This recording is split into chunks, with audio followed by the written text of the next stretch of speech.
Welcome back, guys. Here. Welcome back to another tier list. This time we're going to be looking at the Ogre Kingoms, another campaign. Actually, my very first Total War Warhammer 3 campaign victory. It was quite an easy one, actually. Ogre Kingoms are really, really strong. I don't actually think they've got any bad units. Now, I've added an NA in there as not applicable because a lot of these units I didn't actually use in the campaign because I didn't have to. So we'll go through it. Let's go through it. We're going to start with the Nobblers, low tier infantry, expendable little dudes. I mean, they're okay. They're okay for what they do, right? I mean, they're not terrible.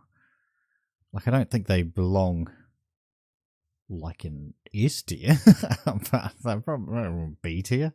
I mean, they're good for what they do. Can't really complain about that. No, not at all. Next up, we're going to have the Gorges. Gorges I did not use a lot of. I have seen a lot of them used against me, but I did not use a lot of them. Pretty good unit, though, actually. The fact that they have, I'd say, the Stalk or Hidden or whatever it is, actually makes them quite strong. But I think they are overclassed within the Ogre Kingdom roster, so I'm going to put them in B as well. I think that's where they belong. Again, I didn't use a lot of them in the campaign. Here and there we used them, but yeah, definitely not a lot of. The standard unit of Ogre Balls. For a standard unit, these guys are really good. Like, really good. Dude, they've got to be A tier, surely. I mean, if these guys are B tier, then these guys are C and D tier. Oh, I think... I'm only thinking these guys are B tier because some of the other infantry's better. Which means these guys all drop down to there. Yeah. Like I said, I don't think they've got any D tier stuff. Oh, maybe. Actually, they may do coming up, actually, to be honest. Ogre Balls with dual weapons. I mean, they're the same as these guys, right? But they're just a different variation of these guys. Obviously more damage, but less tanky. Essentially the same unit, though. Again, with the Iron Fist version, which is that one. Even more tanky, less damage than these. But all in all three of those are really good units. Like, you just don't go wrong with any of those. Man-Eaters. I don't think we used a lot of Man-Eaters. They have range and melee, right? Yeah, I don't think we used a lot of them. We used them in battles and stuff like that, in quest battles, but as in us actually recruiting them, not so much. Like, if I were to rank them,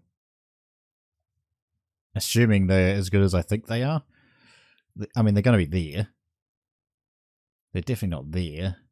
Don't think they're there. They've definitely got to be there as a hybrid unit, but obviously, like I say, we didn't really use them, so they're going to go down there. Man-Eaters Iron Fists. I did actually use some of these, didn't I? Again, no, I actually don't think I did. It was the next ones I think we'd used. But again, if I was going to rank them, they're all there. I mean, most of the ogres are B tier, to be honest. These guys I did use. Really high damage unit. Oh, they're not A, but they're not B. They're definitely a B plus. And I'm only saying that because the next up, which is the Iron Guts, are an A tier. This is such a good unit. They're so freaking good. It's unbelievable. They're better than them, for sure. So they definitely have to go into A tier. Yeah, definitely. Yeah, so I'm quite happy with that list so far. I say these guys would be B if I actually used them, but I didn't. That's actually all the infantry. Anyway, okay, fine. Not a lot of ogre infantry. Trappers. Old mate trappers. They're kind of garbage. Like, they actually are. I mean, they're okay at what they do, which is be garbage, and they are garbage. I wouldn't even bother. Man-Eaters with pistols. Again, I didn't really use them. But I assume they'll be up in here, again, if we did. But we did not use them. And the reason we didn't use them is because we were using these. These guys are freaking good. Oh, these guys can melt units ridiculously fast. They actually take a lot of damage if they get hit because they're such a big target, but my god, they do some damage. Absolutely crazy amount of damage. Remember in like our last quest battle or whatever, we had 5 or 6 of these or whatever it was? Oh my god, and we just destroyed that lord. Almost before he freaking landed, he was dead. Oh, it was so good. So good. That's their only dedicated range stuff as far as the ogres go. Saber tooth pack. These are anti-large, right? Actually quite good. I didn't give them a lot of credit at the start, but the couple with their buffs and stuff like that, they're actually quite good. I would definitely put them, you know, for their cost, they've got to be in B as well. Oh, I'm really contemplating moving those gorges now. I don't know if they belong in C. Maybe C+, maybe even B. These guys are good, though. I like them. Morfang Cavalry. Oh, all this cavalry is so freaking good. Let's put all of them. Oh, I'm actually going to put them in S tier. I think all the monstrous cavalry is so freaking good. Iron Fists. I don't think we use a lot of this high tier cavalry, and these guys, which are great weapons. Oh, and then you move into the freaking rhinos, man. Oh, the rhinos are so good too. They're just an upgraded version of these. Holy crap, they're so powerful. All that is so good.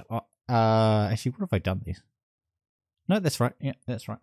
Actually, does that belong there? Yeah, that's Morphin Cavalry Great Weapons. Yeah, that belongs over there. All the Ogre Cavalry is so good. Specifically what to do. These guys are anti-infantry. Armor piercing. I think armor piercing as well. They're not anti-large. Oh, they may be anti-large. These guys are anti-large for sure. I remember getting them. That's the reason we got them. They're anti-large. Rhino cavalry. The cavalry is so good. Their units, yeah, unbelievable. Unbelievable how good they are. Stonehorn, monstrous cavalry. Which one is it? That one there. That's the standard one. Probably right. I mean, they're pretty strong again. They're probably up in there. Somewhere in between. I'm just thinking, I actually would love to see these go against Demis. Oh, it's going to be such a good matchup. I wonder who wins that. Demigriffs are really strong, anti-large. These guys are anti-large too, though. And they do a lot of damage. A freaking lot of damage. Stonehorn with the harpoon launcher. I'd probably put that actually up in S. Because he does do a lot of damage and he still has the same melee stats as this guy. Ogres is a very strong faction. Like, it really is a very strong faction. Giants are giants. Some people really hate giants, like that kind of hate giants, but I kind of like them. I mean, if I can get a giant in my army, I always will. They always seem to do alright, so I'm going to put them in there. They're not really worth the cost, but we don't worry about costs of stuff. It's just how cool they are, man. Yeah. Artillery. This is the basic artillery, the Gobbler. Scrap launcher. It's kind of bad, though. I mean, for early game, it's alright, but it is kind of bad. Ogre Strength does definitely not belong in their artillery. No, not at all. Not even close. Lastly, we have the Iron Blaster. I don't actually think I used it. Because I would kind of remember if I did. I would guess it's kind of in there. Maybe there. But I don't believe I actually used it in the campaign. Like, if you can make an army out of these guys, backed up by these, with 2 of those in, flanked by cavalry, oh, your army is so freaking strong. I don't think there's much that beats it, honestly. Maybe even some of these in there. We've got to do a campaign with more of the pirate dudes, eh? Yeah, we just didn't really use them. Alright guys, I think that's where we're going to wrap up this list. Let me know what you think. Comment section down below for those of you who have played a lot of ogres. I'd be really interested to see where you guys would put these. Like I say, I'm just putting them in B because I think that's where most of the ogre units belong. B tier until you get into this stuff, which is really good. Maybe even these guys deserve to be up there. Maybe even them, to be honest. For their cost, and considering it's like your initial unit, they may even belong in there, to be fair. Yeah, but let us know what you guys think. Alright guys, take care. That's where we're going to wrap this one up. Speaking this slow, if you enjoyed the video, hit that like button. It really does help the channel out. Thanks for watching guys. We will see you next time.